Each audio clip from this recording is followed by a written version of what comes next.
Calling the meeting to order, please stand for the Pledge of Allegiance. I pledge allegiance to the flag of the United States of America and to the republic for which it stands, one nation, under God, indivisible, with liberty and justice for all.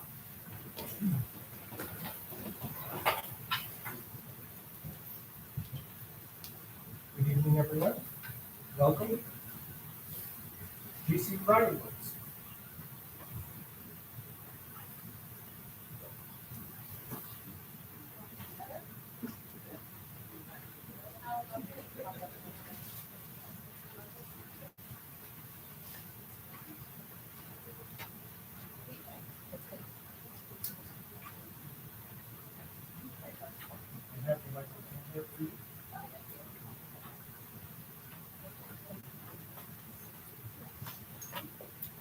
Good evening, President Comments and members of the Board of Education. Can you hear me?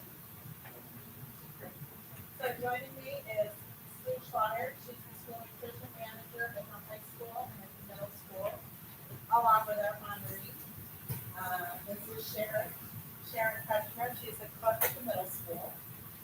Sharon has worked here at the Skyline for over 30 years. She is the backbone of the middle school kitchen, and she cares very much for our students, along with her teammates.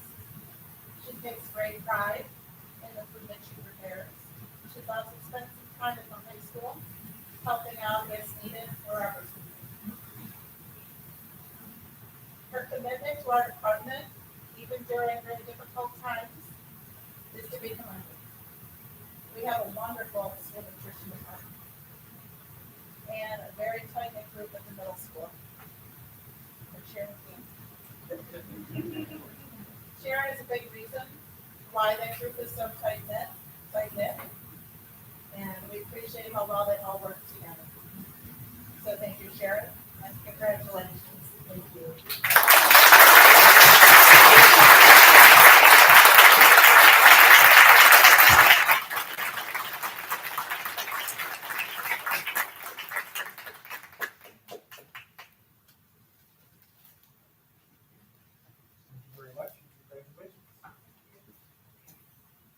Moving on to the tenure celebration.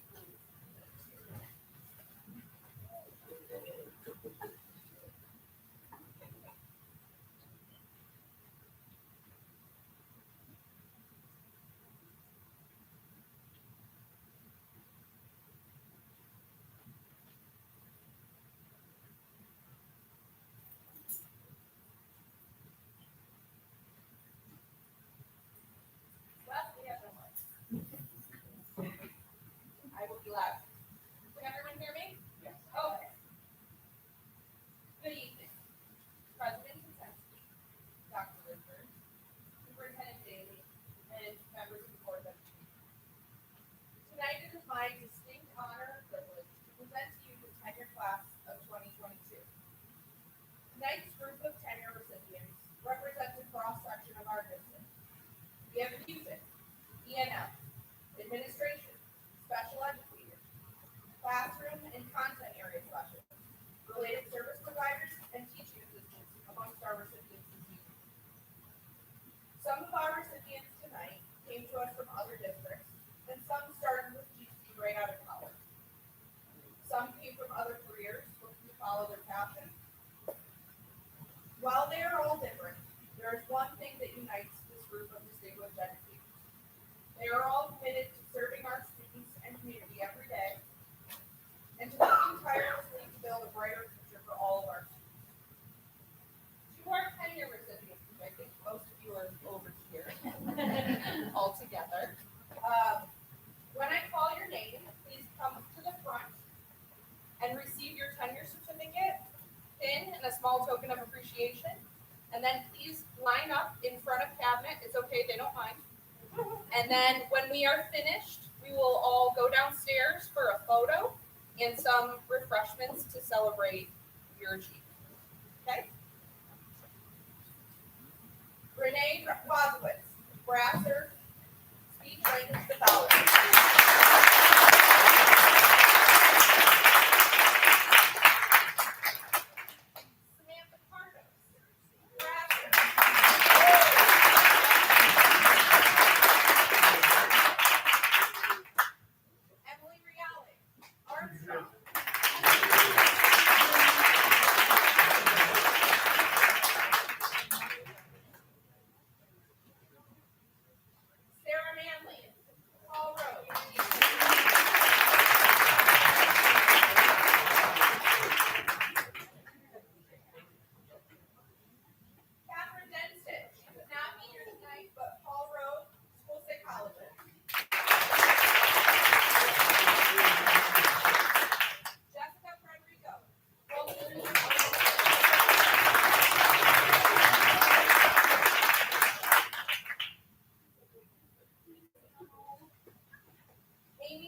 Francesco, high school, teaching assistant.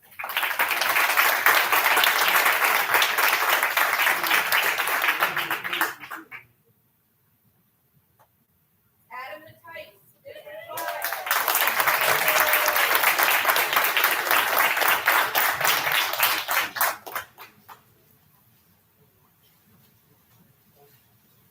Angelina Powell, administration.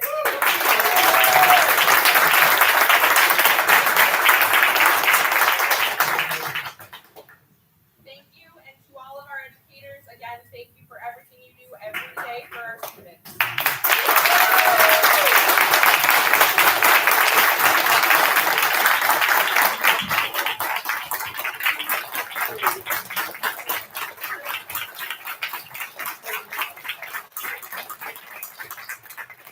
now if you and your families would like to join us downstairs, you are welcome to. We have cupcakes and cookies and pictures.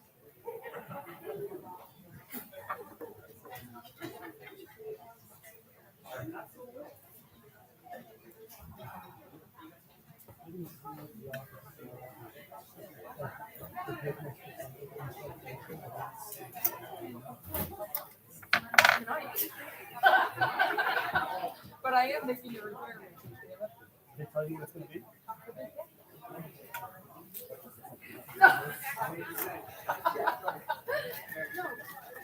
Where did What did it? it All right.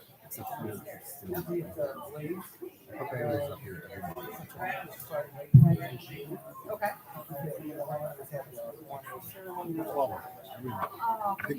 you know, you have to have the cookie cake. Why a library? What? Red velvet. You didn't mean that.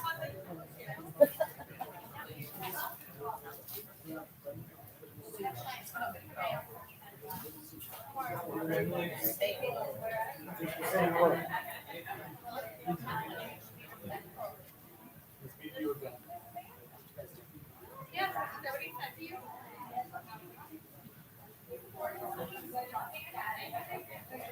Mr. Daly, agenda changes? It's normal. Thank you very much. Moving on to board president comments. I hope everybody got a chance to spend some quality time with family and friends this Easter vacation.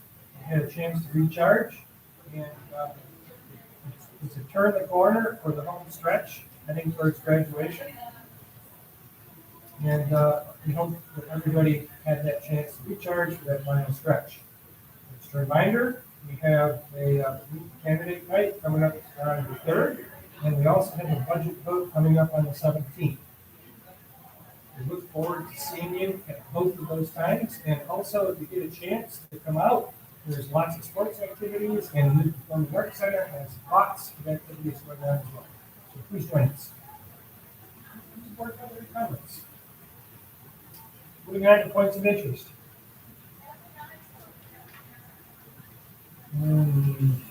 Seeing none, we are going to move on to reports of meetings. Mr. Moscato. We're in the process of setting up appointments with our federal and state representatives. There are certain issues that we want the number to take off in the summer. On the federal level, one issue is the continuation of free meals for our students. Given the current state of the economy, inflation rate, we feel it's important that we continue it. We've been doing it since April of 2020. Get all through the end of that 2 years through the summer. Thank you. Through the summer as well, our Spartan Youth bus has gone around to different venues to provide meals. So we think it's really important. I think people need this kind of help. On the state level, there's been discussion about moving towards electric vehicles, electric buses in particular. There are concerns, for it. We've done some research. We looked at purchasing some buses. It looks like we're going to try to purchase a couple. They're not cheap, but the infrastructure required to maintain them is also an issue. necessarily know what RG&E can handle. All the districts in the county having 5 years, nothing but electric buses. So it's gonna be very interesting. So we need to talk to our state reps about adjusting the timeline. It's a laudable goal, to go to zero emission, but it has its own set of problems. The range of the buses is obviously one of them. The manufacturers claim that winter is not a problem anymore. They figured that out. But the range of the buses is going to be an issue. We have routes that are within 80-mile round trip, but there are districts in this part of the state where 80 miles is one way out. So you can't have the bus get there and not get back. So these are things we need to have brought to the attention of our state representatives and have them work on. They have time, they can change it. It's an election year, so they're a little preoccupied for the most part. So if anybody has any other issues they would like us to bring up with it at the federal state level, please let me know. We'll definitely pass it on to the Monroe County School Board Association that sets up these things so we have a unified front, and we'll let you know when the appointments are actually set. Thank you. Thank you very much. Ms. Stiles? Sorry, everyone listening. Most recently attended Monroe County School Board Association Information Exchange Committee meeting. I attended remotely because I was sick, but they had Monroe County present on the system integration project that's going on, which should help kind of connect everybody for the needing help resources a little bit easier. I also returned from the National School Board Association Conference, where we attended a lot of great opportunities for learning. And I'm going to name a couple of the classes I went to. One of them was on how to deal with negative people. Elevating student voice in K-12 education governance. That is something that we've talked about as a board, and then the pandemic kind of waylaid that. So it was nice to listen to students speak about their experience being involved in governance, and it would be something I'd really like to see here at KTLA if we could discuss it for next year. A lot of great resources out of that event out of Washington State for just ways that this could work. They have a great support system for those students in Washington State and great website for resources. Another one I went to was the politicization of American school boards, kind of where it's going, where it's been, and in between. I went to advocacy and community engagement. I thought it was going to be about more advocacy for schools, and it was really more focused on Wisconsin state funding for their schools. So it wasn't as helpful as I thought it would be. Participated in a roundtable as the representative from New York State with the NISBA CEO. And it was more, they wanted to know how the pandemic affected families. So the people that they wanted at the roundtable, they wanted, of course, mostly people there are board members. They wanted board members who had children in school and talk about where they are, what they've done, the process of what's going through. And then lastly, I attended a session on board and superintendent relationship, which was a little alarming at the turnover of superintendents nationwide. Definitely an area of concern. Overall, very good conference. Thank you very much, Ms. Stiles. Any other reports of meetings? Thank you very much. Moving on. Comments? Okay. Moving on to the school nutrition report.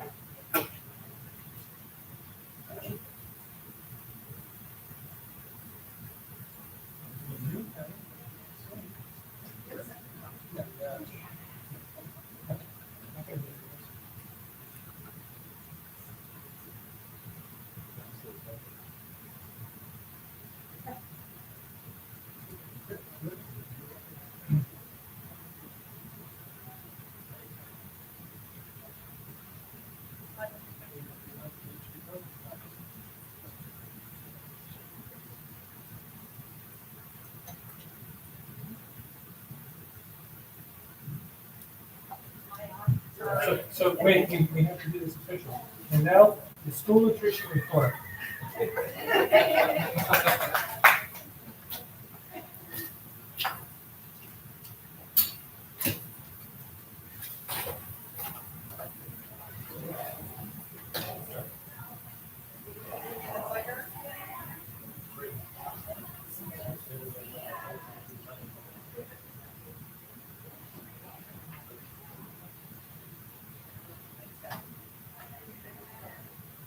right, so I'm much louder now.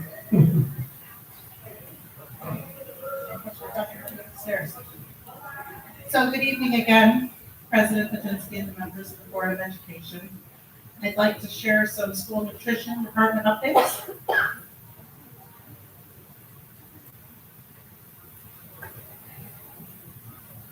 So first I should probably introduce myself. I'm Janice Phillips. I'm the Director of School Nutrition. I've been here 2 years. I started 2 weeks before COVID hit. Good time. Our team has 40 members. This includes 5 managers, 1 office assistant, 8 cooks, 25 food service helpers plus myself. And there's the team on opening day. Feeling a little joyful.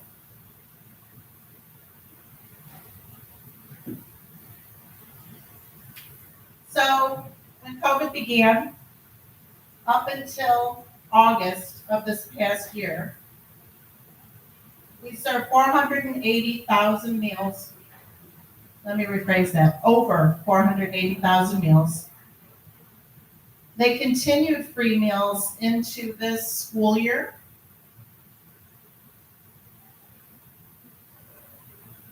So that number covered summer program where we had waivers. We provided drive-up meals.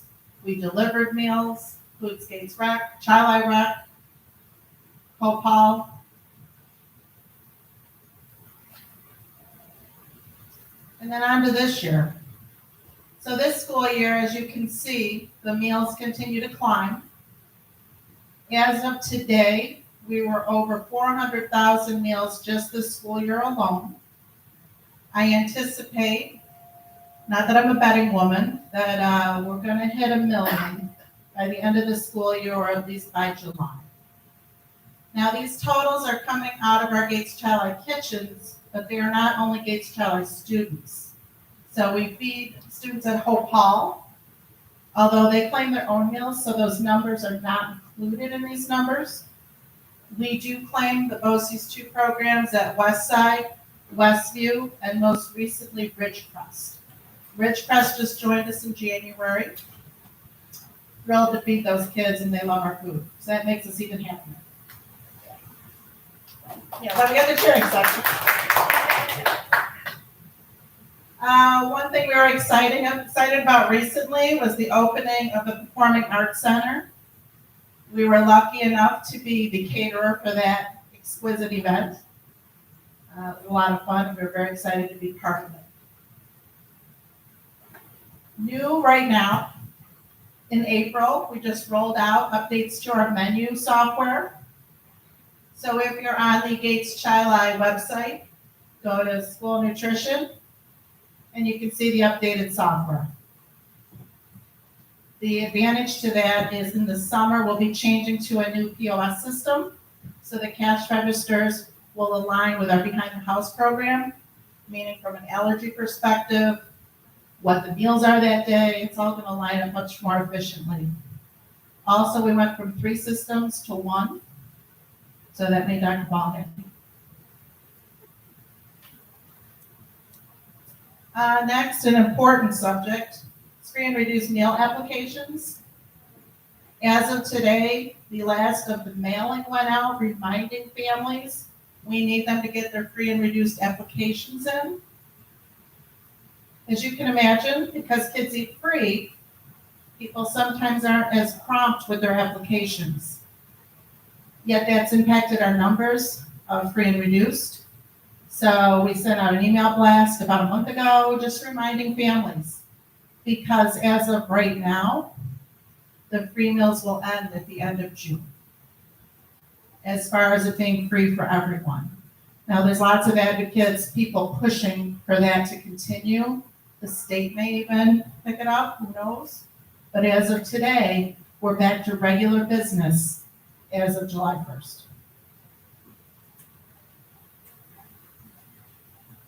Oops. So then we have our fun summer program. As of right now, we'll be feeding Gates Rec, Child Eye Rec. We will, as of today, have a community location where families come in and eat.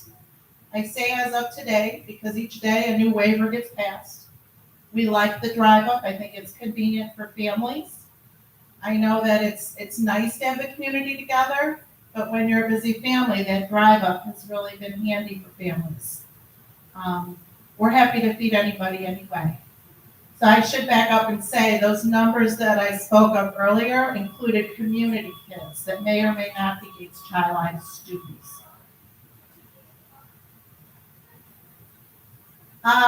Along with our new software, when the POS system changes July 1st, we will be going from My Payments Plus to My School Box. It's a system many other districts in the county use. It's very similar to My Payments Plus, but it will be a change for families. All the balances will roll over, and we're working with the IT department on all the details for that, getting the communication out, which was included in the letter that went out today.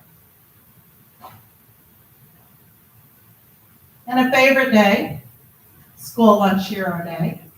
It's Friday, May 6th. It celebrates our team, who I think are heroes, but it also is a chance for our administrators, who we love dearly, to come, help serve, have some fun with our staff and the kids. And that's May 6th. If anybody'd like to come feed some kids that day, don't hesitate to reach out to me again, Janice Phillips. Love to have you.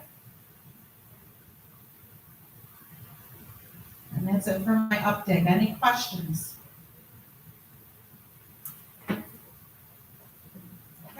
thank you so much. Thank you very much. Thank you very much.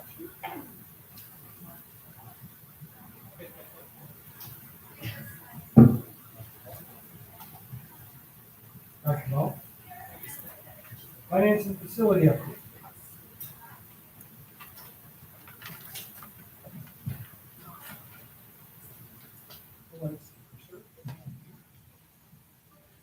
Good evening, President Patensky, Board of Education, Superintendent Daly. I'm here to give a Finance Facility Audit Committee update. We had our meeting yesterday evening. We talked about business office staffing, noting that the business office will be fully staffed for the first time in over a year, which is good news. We reviewed the banking RFP, so we're working to get down to fewer banks and also get a better return on any cash we have on hand.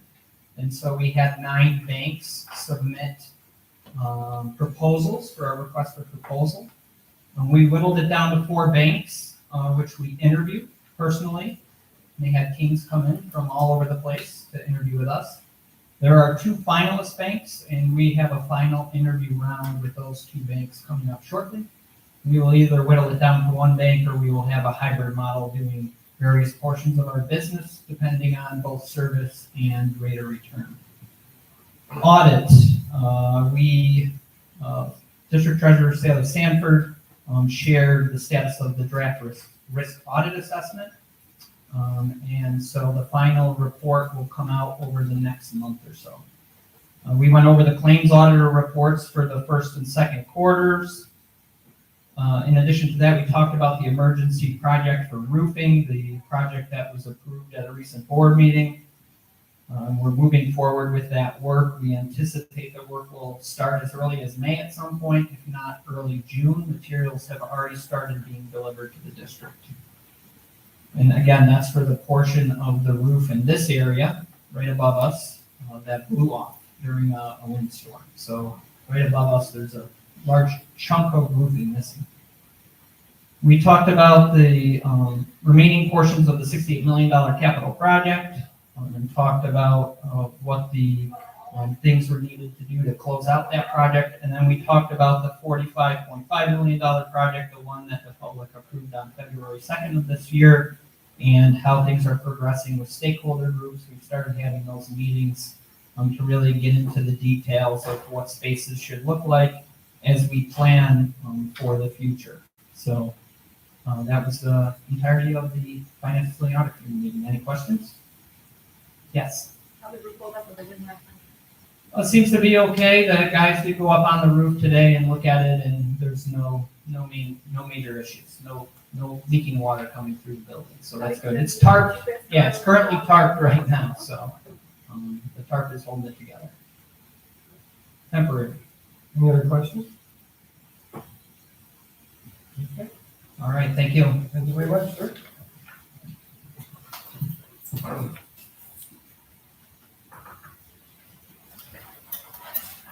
Next up, we have a motion to approve the consent agenda. Motion, please.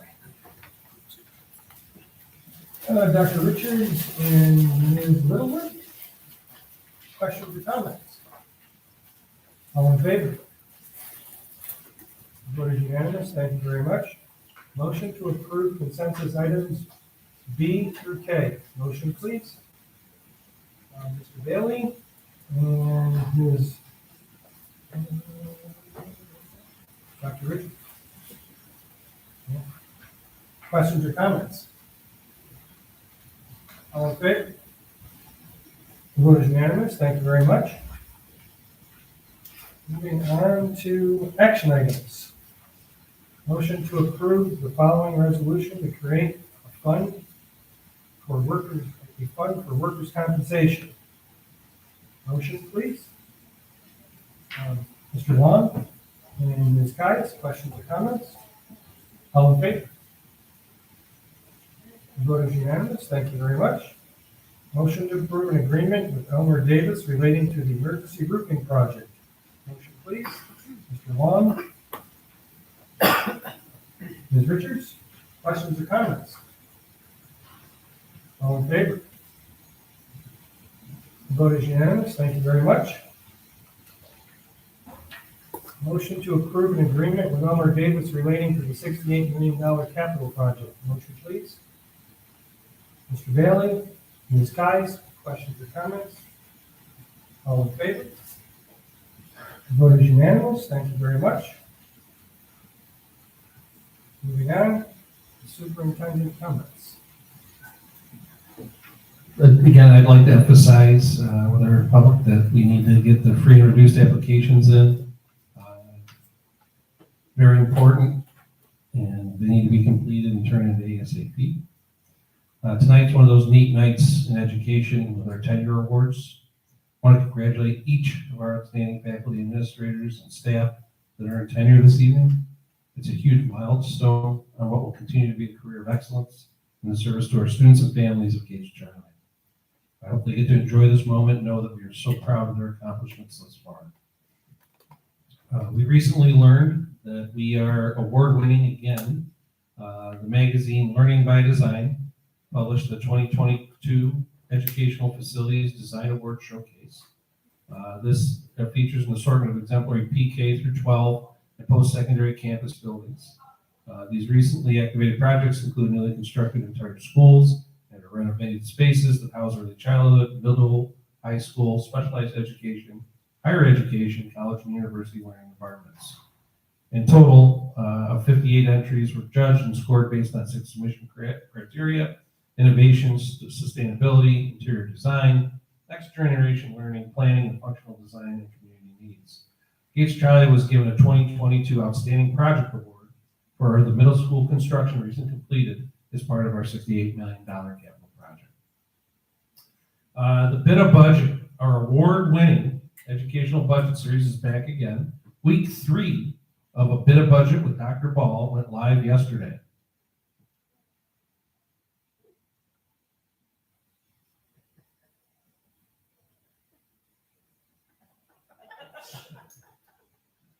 So this series will run every Monday from now until May 16th, so be sure to check it out on our district's YouTube channel.